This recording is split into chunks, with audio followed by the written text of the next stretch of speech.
Moby-Dick by Herman Melville, chapters 92 to 96. Chapter 92. Ambergris. Now this ambergris is a very curious substance, and so important as an article of commerce, that in 1791 a certain Nantucket-born Captain Coffin was examined at the bar of the English House of Commons on the subject. For at that time, and indeed until a comparatively late day, the precise origin of ambergris remained, like amber itself, a problem to the learned.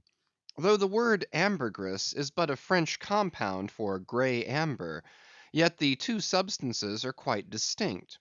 For amber, though at times found on the sea coast, is also dug up in some far inland soils, whereas ambergris is never found except upon the sea. Besides, amber is a hard, transparent, brittle, odorless substance, used for mouthpieces to pipes, for beads and ornaments. But ambergris is soft, waxy, and so highly fragrant and spicy that it is largely used in perfumery, in pastilles, precious candles, hair powders, and pomatum. The Turks use it in cooking, and also carry it to Mecca for the same purpose that frankincense is carried to St. Peter's in Rome. Some wine merchants drop a few grains into claret to flavor it. Who would think then that such fine ladies and gentlemen should regale themselves with an essence found in the inglorious bowels of a sick whale? Yet so it is. By some, ambergris is supposed to be the cause, and by others the effect, of the dyspepsia in the whale. How to cure such a dyspepsia it were hard to say, unless by administering 3 or 4 boat loads of Brandreth pills, and then running out of harm's way, as laborers do in blasting rocks. I have forgotten to say that there were found in this ambergris certain hard, round, bony plates, which at first Stubb thought might be sailors' trousers buttons; but afterwards it turned out that they were nothing more than pieces of small squid bones embalmed in that manner. Now, that the incorruption of this most fragrant ambergris should be found in the heart of such decay, is this nothing? Bethink thee of that saying of St. Paul in Corinthians, about corruption and incorruption; how that we are sown in dishonor, but raised in glory; and likewise call to mind that saying of Paracelsus about what it is that maketh the best musk. Also forget not the strange fact that of all things of ill savor, cologne water in its rudimental manufacturing stages is the worst. I should like to conclude the chapter with the above appeal, but cannot, owing to my anxiety to repel a charge often made against whalemen, and which, in the estimation of some already biased minds, might be considered as indirectly substantiated by what has been said of the Frenchman's 2 whales. Elsewhere in this volume the slanderous aspersion has been disproved, that the vocation of whaling is throughout a slatternly, untidy business. But there is another thing to rebut. They hint that all whales always smell bad. Now how did this odious stigma originate? I opine that it is plainly traceable to the first arrival of the Greenland whaling ships in London, more than 2 centuries ago. Because those whalemen did not then, and do not now, try out their oil at sea as the southern ships have always done; but cutting up the fresh blubber into small bits, thrust it through the bungholes of large casks, and carry it home in that manner; the shortness of the season in those icy seas, and the sudden and violent storms to which they are exposed, forbidding any other course.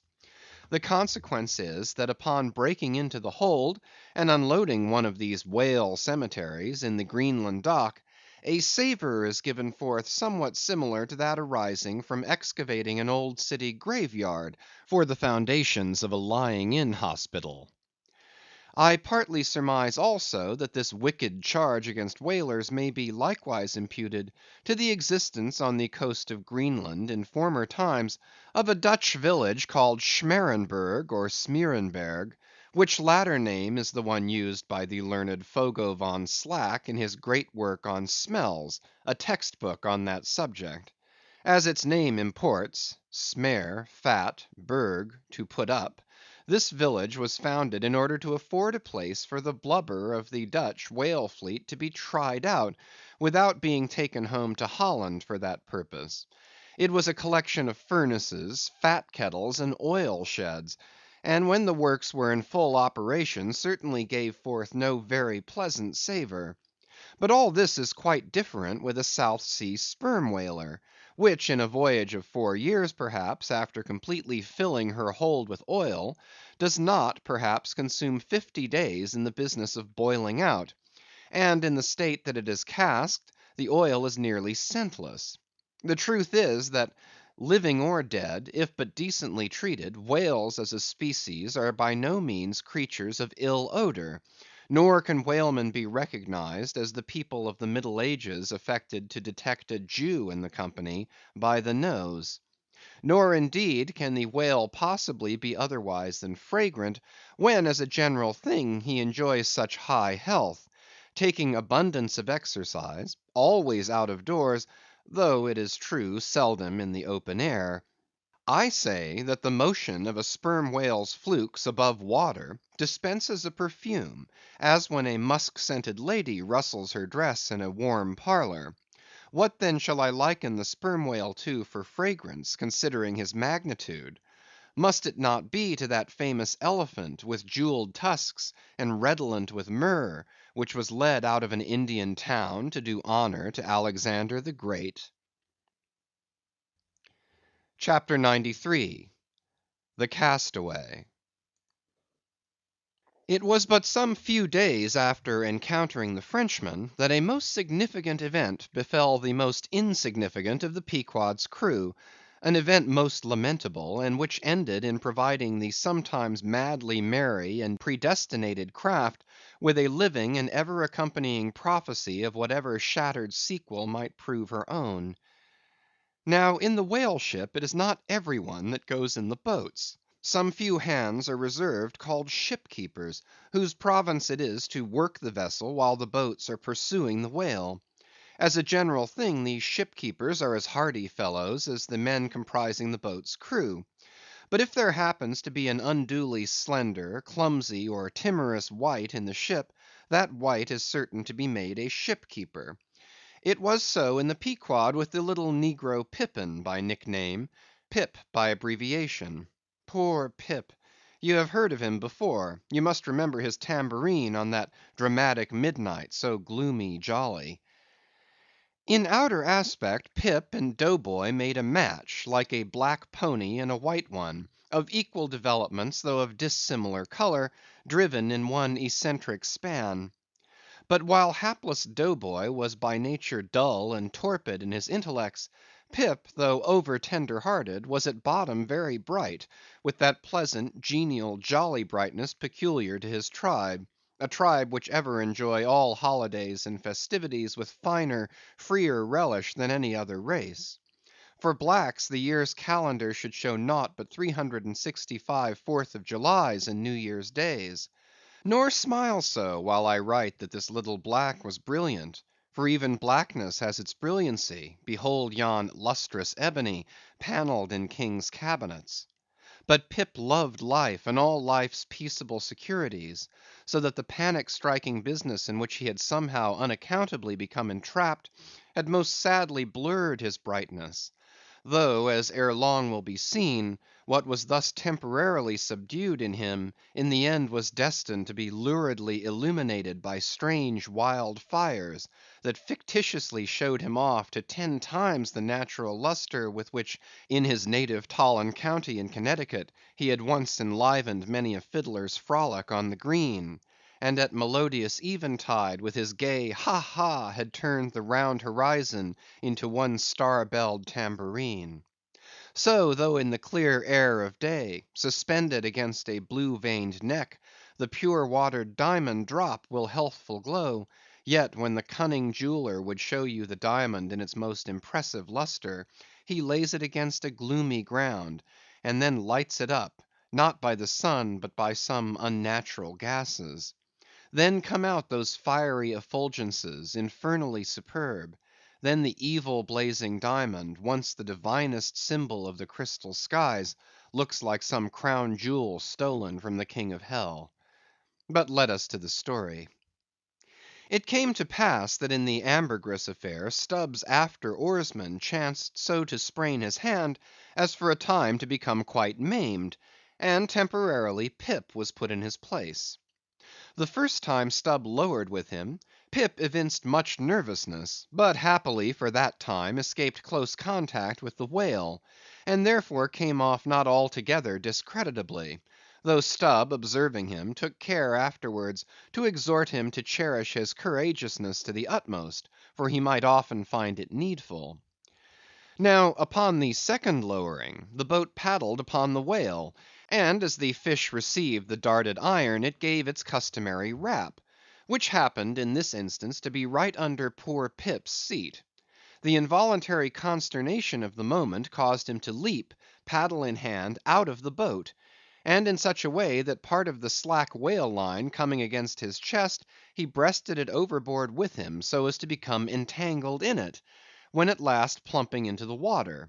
That instant the stricken whale started on a fierce run, the line swiftly straightened, and presto! poor Pip came all foaming up to the chocks of the boat, remorselessly dragged there by the line, which had taken several turns around his chest and neck. Tashtego stood in the bows. He was full of the fire of the hunt. He hated Pip for a poltroon. Snatching the boat knife from its sheath, he suspended its sharp edge over the line, and turning towards Stubb, exclaimed interrogatively, "Cut?" Meantime, Pip's blue, choked face plainly looked, "Do, for God's sake!" All passed in a flash. In less than half a minute, this entire thing happened. "Damn him, cut!" roared Stubb, and so the whale was lost, and Pip was saved. So soon as he recovered himself, the poor little negro was assailed by yells and execrations from the crew. Tranquilly permitting these irregular cursings to evaporate, Stubb then in a plain, business-like, but still half humorous manner, cursed Pip officially, and that done, unofficially gave him much wholesome advice. The substance was, never jump from a boat, Pip, except—but all the rest was indefinite, as the soundest advice ever is. Now, in general, stick to the boat is your true motto in whaling; but cases will sometimes happen when leap from the boat is still better. Moreover, as if perceiving at last that if he should give undiluted conscientious advice to Pip, he would be leaving him too wide a margin to jump in for the future, Stubb suddenly dropped all advice, and concluded with a peremptory command, "Stick to the boat, Pip, or by the Lord, I won't pick you up if you jump, mind that. We can't afford to lose whales by the likes of you. A whale would sell for 30 times what you would, Pip, in Alabama. Bear that in mind, and don't jump any more." Hereby perhaps Stubb indirectly hinted that though man loved his fellow, yet man is a money‐making animal, which propensity too often interferes with his benevolence. But we are all in the hands of the gods, and Pip jumped again. It was under very similar circumstances to the first performance, but this time he did not breast out the line, and hence when the whale started to run, Pip was left behind on the sea, like a hurried traveller's trunk. Alas! Stubb was but too true to his word. It was a beautiful, bounteous blue day, the spangled sea calm and cool, and flatly stretching away, all round to the horizon, like gold beater's skin hammered out to the extremest. Bobbing up and down in that sea, Pip's ebon head showed like a head of cloves. No boat knife was lifted when he fell so rapidly astern. Stubb's inexorable back was turned upon him, and the whale was winged. In 3 minutes a whole mile of shoreless ocean was between Pip and Stubb. Out of the centre of the sea, poor Pip turned his crisp, curling, black head to the sun, another lonely castaway, though the loftiest and the brightest. Now, in calm weather, to swim in the open ocean is as easy to the practised swimmer as to ride in a spring carriage ashore; but the awful lonesomeness is intolerable. The intense concentration of self in the middle of such a heartless immensity, my God, who can tell it? Mark how when sailors in a dead calm bathe in the open sea, mark how closely they hug their ship, and only coast along her sides. But had Stubb really abandoned the poor little negro to his fate? No, he did not mean to, at least, because there were two boats in his wake, and he supposed no doubt that they would of course come up to Pip very quickly, and pick him up; though indeed such considerations towards oarsmen jeopardized through their own timidity is not always manifested by the hunters in all similar instances, and such instances not unfrequently occur. Almost invariably in the fishery, a coward, so called, is marked with the same ruthless detestation peculiar to military navies and armies. But it so happened that those boats, without seeing Pip, suddenly spying whales close to them on one side, turned and gave chase; and Stubb's boat was now so far away, and he and all his crew so intent upon the fish, that Pip's ringed horizon began to expand around him miserably. By the merest chance the ship itself at last rescued him; but from that hour the little negro went about the deck an idiot; such at least they said he was. The sea had jeeringly kept his finite body up, but drowned the infinite of his soul. Not drowned entirely though; rather carried down alive to wondrous depths, where strange shapes of the unwarped primal world glided to and fro before his passive eyes; and the miser merman, Wisdom, revealed his hoarded heaps; and among the joyous, heartless, ever juvenile eternities, Pip saw the multitudinous, God omnipresent, coral insects that out of the firmament of waters heaved the colossal orbs. He saw God's foot upon the treadle of the loom, and spoke it; and therefore his shipmates called him mad. So man's insanity is heaven's sense; and wandering from all mortal reason, man comes at last to that celestial thought, which to reason is absurd and frantic; and weal or woe feels then uncompromised, indifferent as his God. For the rest, blame not Stubb too hardly. The thing is common in that fishery; and in the sequel of the narrative it will then be seen what like abandonment befell myself. CHAPTER 94. A Squeeze of the Hand. That whale of Stubb's, so dearly purchased, was duly brought to the Pequod's side, where all those cutting and hoisting operations previously detailed were regularly gone through, even to the bailing of the Heidelburgh tun, or case.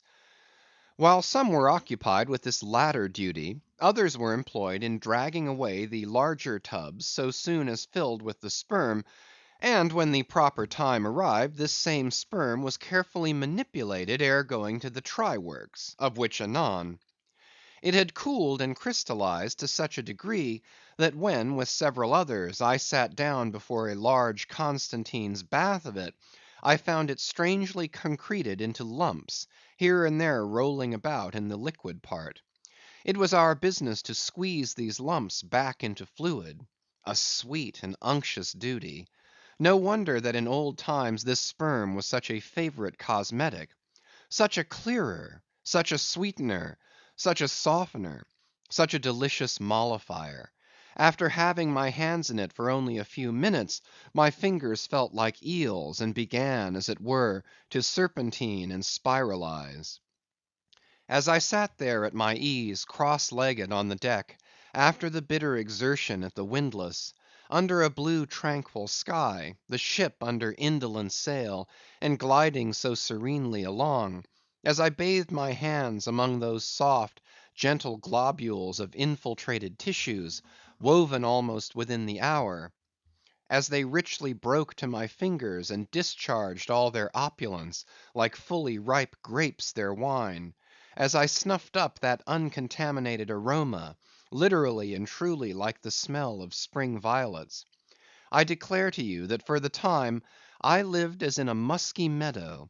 I forgot all about our horrible oath; in that inexpressible sperm I washed my hands and my heart of it. I almost began to credit the old Paracelsian superstition that sperm is of rare virtue in allaying the heat of anger. While bathing in that bath, I felt divinely free from all ill will, or petulance, or malice of any sort whatsoever. Squeeze, squeeze, squeeze, all the morning long I squeezed that sperm till I myself almost melted into it. I squeezed that sperm till a strange sort of insanity came over me, and I found myself unwittingly squeezing my co‐laborers' hands in it, mistaking their hands for the gentle globules. Such an abounding, affectionate, friendly, loving feeling did this avocation beget, that at last I was continually squeezing their hands, and looking up into their eyes sentimentally, as much as to say, "Oh, my dear fellow beings, why should we longer cherish any social acerbities, or know the slightest ill humor or envy? Come, let us squeeze hands all round; nay, let us all squeeze ourselves into each other; let us squeeze ourselves universally into the very milk and sperm of kindness." Would that I could keep squeezing that sperm for ever. For now, since by many prolonged, repeated experiences, I have perceived that in all cases man must eventually lower, or at least shift his conceit of attainable felicity; not placing it anywhere in the intellect or the fancy, but in the wife, the heart, the bed, the table, the saddle, the fireside, the country. Now that I have perceived all this, I am ready to squeeze case eternally. In thoughts of the visions of the night, I saw long rows of angels in paradise, each with his hands in a jar of spermaceti. Now, while discoursing on sperm, it behooves to speak of other things akin to it, in the business of preparing the sperm whale for the try works. First comes White Horse, so called, which is obtained from the tapering part of the fish, and also from the thicker portions of his flukes. It is tough, with congealed tendons, a wad of muscle, but still contains some oil. After being severed from the whale, the White Horse is first cut into portable oblongs, ere going to the mincer. They look much like blocks of Berkshire marble. Plum pudding is the term bestowed upon certain fragmentary parts of the whale's flesh, here and there adhering to the blanket of blubber, and often participating to a considerable degree in its unctuousness. It is a most refreshing, convivial, beautiful object to behold. As its name imports, it is of an exceedingly rich mottled tint, with a bestreaked snowy and golden ground, dotted with spots of the deepest crimson and purple. It is plums of rubies in pictures of citron. Spite of reason, it is hard to keep yourself from eating it. I confess that once I stole behind the foremast to try it. It tasted something as I should conceive a royal cutlet from the thigh of Louis le Gros might have tasted, supposing him to have been killed the first day after the venison season, and that particular venison season contemporary with an unusually fine vintage of the vineyards of Champagne. There is another substance, and a very singular one, which turns up in the course of this business, but which I feel it to be very puzzling adequately to describe. It is called slobgollion, an appellation original with the whalemen, and even so is the nature of the substance. It is an ineffably oozy, stringy affair, most frequently found in the tubs of sperm, after a prolonged squeezing and subsequent decanting. I hold it to be the wondrously thin, ruptured membranes of the case, coalescing. Glurry, so called, is a term properly belonging to right whalemen, but sometimes incidentally used by the sperm fishermen. It designates the dark, glutinous substance which is scraped off the back of the Greenland or right whale, and much of which covers the decks of those inferior souls who hunt that ignoble leviathan. Nippers. Strictly this word is not indigenous to the whale's vocabulary, but as applied by whalemen it becomes so. A whaleman's nipper is the short firm strip of tendinous stuff cut from the tapering part of the leviathan's tail. It averages an inch in thickness, and for the rest is about the size of the iron part of a hoe. Edgewise moved along the oily deck, it operates like a leathern squilgee, and by nameless blandishments, as of magic, allures along with it all impurities. But to learn all about these recondite matters, your best way is at once to descend into the blubber-room, and have a long talk with its inmates.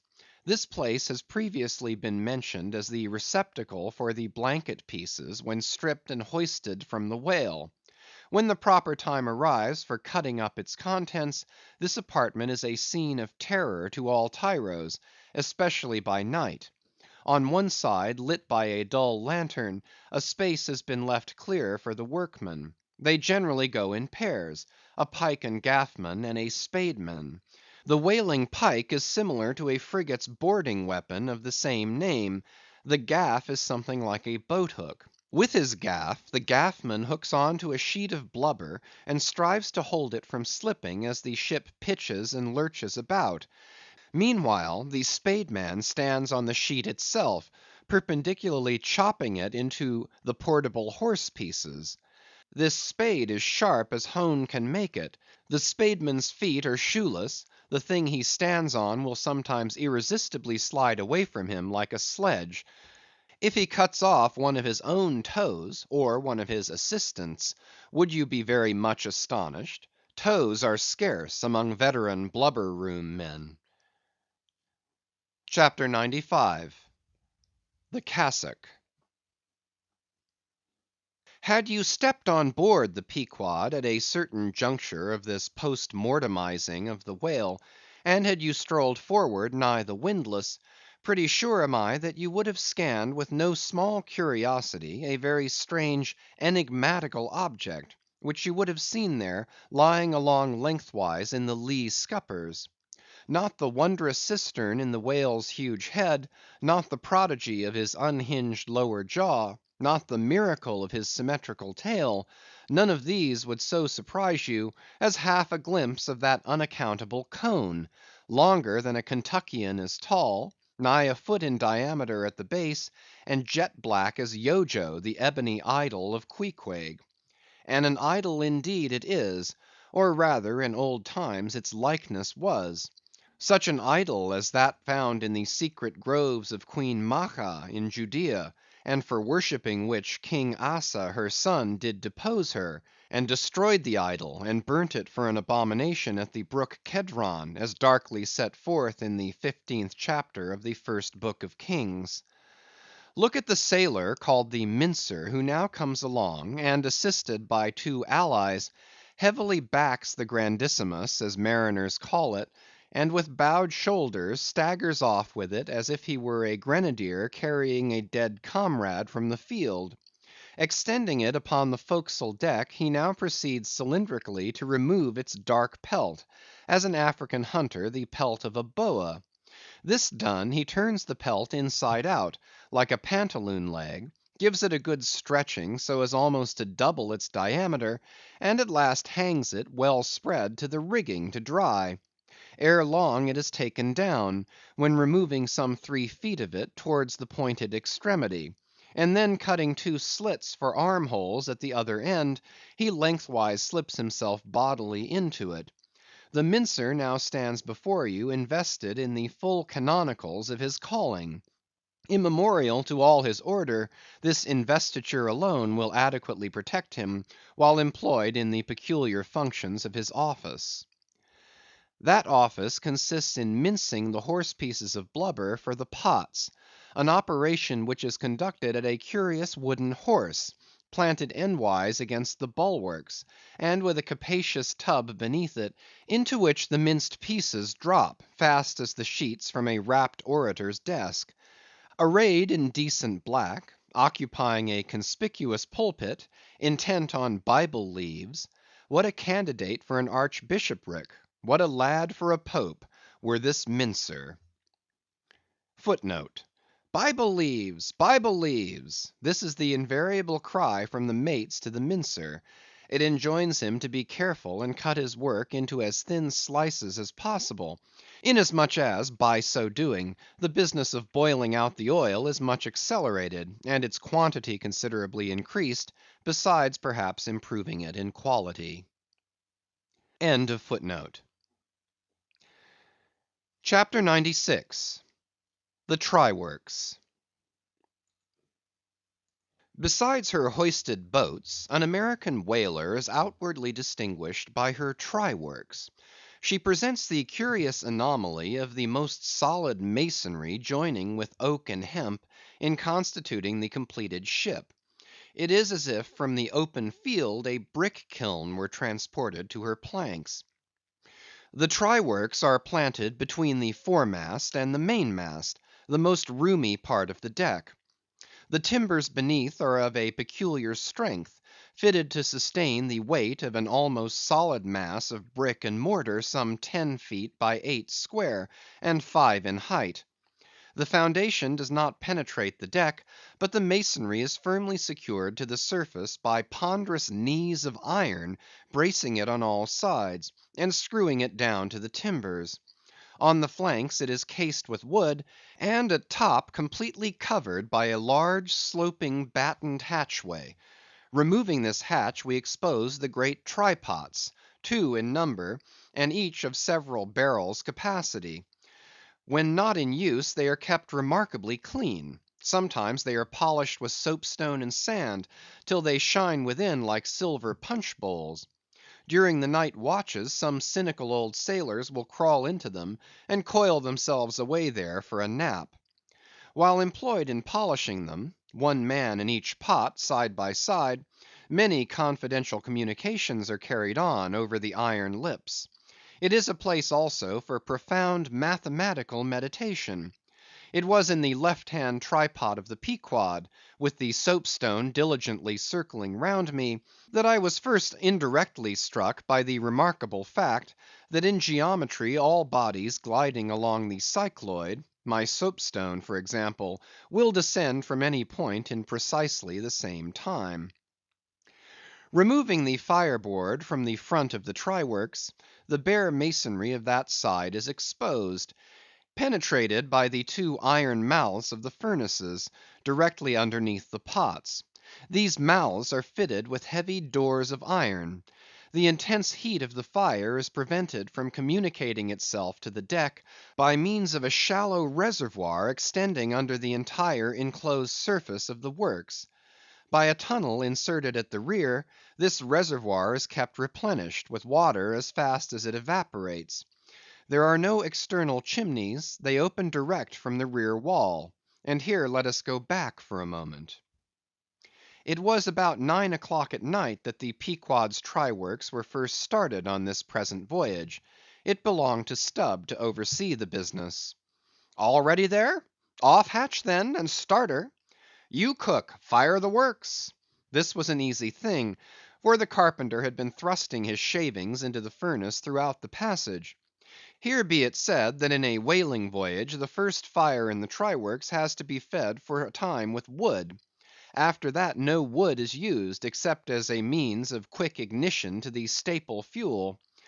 In a word, after being tried out, the crisp shrivelled blubber, now called scraps or fritters, still contains considerable of its unctuous properties. These fritters feed the flames. Like a plethoric burning martyr or self-consuming misanthrope, once ignited, the whale supplies his own fuel and burns by his own body. Would that he consumed his own smoke! For his smoke is horrible to inhale, and inhale it you must; and not only that, but you must live in it for the time. It has an unspeakable, wild, Hindoo odor about it, such as may lurk in the vicinity of funeral pyres. It smells like the left wing of the day of judgment. It is an argument for the pit. By midnight the works were in full operation. We were clear from the carcass, sail had been made, the wind was freshening, the wild ocean darkness was intense. But that darkness was licked up by the fierce flames, which at intervals forked forth from the sooty flues, and illuminated every lofty rope in the rigging, as with the famed Greek fire. The burning ship drove on, as if remorselessly commissioned to some vengeful deed. So the pitch and sulphur-freighted brigs of the bold Hydriote, Canaris, issuing from their midnight harbors, with broad sheets of flame for sails, bore down upon the Turkish frigates, and folded them in conflagrations. The hatch, removed from the top of the works, now afforded a wide hearth in front of them. Standing on this were the Tartarian shapes of the pagan harpooneers, always the whale ship's stokers. With huge pronged poles they pitched hissing masses of blubber into the scalding pots, or stirred up the fires beneath, till the snaky flames darted, curling, out of the doors to catch them by the feet. The smoke rolled away in sullen heaps. To every pitch of the ship there was a pitch of the boiling oil, which seemed all eagerness to leap into their faces. Opposite the mouth of the works, on the further side of the wide wooden hearth, was the windlass. This served for a sea sofa. Here lounged the watch, when not otherwise employed, looking into the red heat of the fire till their eyes felt scorched in their heads. Their tawny features, now all begrimed with smoke and sweat, their matted beards, and the contrasting barbaric brilliancy of their teeth, all these were strangely revealed in the capricious emblazonings of the works. As they narrated to each other their unholy adventures, their tales of terror told in words of mirth; as their uncivilized laughter forked upwards out of them, like the flames from the furnace; as to and fro in their front the harpooneers wildly gesticulated with their huge pronged forks and dippers; as the wind howled on, and the sea leaped, and the ship groaned and dived, and yet steadfastly shot her red hell further and further into the blackness of the sea and the night, and scornfully champed the white bone in her mouth, and viciously spat round her on all sides; then the rushing Pequod, freighted with savages, and laden with fire, and burning a corpse, and plunging into that blackness of darkness, seemed the material counterpart of her monomaniac commander's soul. So seemed it to me, as I stood at her helm, and for long hours silently guided the way of this fire ship on the sea. Wrapped for that interval in darkness myself, I but the better saw the redness, the madness, the ghastliness of others. The continual sight of the fiend shapes before me, capering half in smoke and half in fire; these at last begat kindred visions in my soul, so soon as I began to yield to that unaccountable drowsiness, which ever would come over me at a midnight helm. But that night in particular, a strange, and ever since inexplicable, thing occurred to me. Starting from a brief standing sleep, I was horribly conscious of something fatally wrong. The jawbone tiller smote my side, which leaned against it; in my ears was the low hum of sails, just beginning to shake in the wind; I thought my eyes were open; I was half conscious of putting my fingers to the lids, and mechanically stretching them still further apart. But spite of all this, I could see no compass before me to steer by; though it seemed but a minute since I had been watching the card, by the steady binnacle lamp illuminating it. Nothing seemed before me but a jet gloom, now and then made ghastly by flashes of redness. Uppermost was the impression that whatever swift rushing thing I stood on, was not so much bound to any haven ahead, as rushing from all havens astern. A stark, bewildered feeling as of death came over me. Convulsively my hands grasped the tiller, but with the crazy conceit that the tiller was, somehow, in some enchanted way, inverted. My God, what is the matter with me? I thought. Lo, in my brief sleep I had turned myself about, and was fronting the ship's stern, with my back to her prow and the compass. In an instant I faced back, just in time to prevent the vessel from flying up into the wind, and very probably capsizing her. How glad and how grateful the relief from this unnatural hallucination of the night, and the fatal contingency of being brought by the lee. Look not too long in the face of fire, O man! Never dream with thy hand on the helm; turn not thy back to the compass; accept the first hint of the hitching tiller; believe not the artificial fire, when its redness makes all things look ghastly. To-morrow, in the natural sun, the skies will be bright. Those who glared like devils in the forking flames, the morn will show in far other, at least gentler relief. The glorious, golden, glad sun, the only true lamp; all others but liars.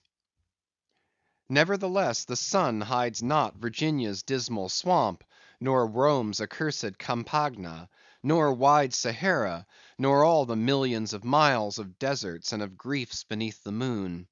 The sun hides not the ocean, which is the dark side of this earth, and which is 2/3 of this earth.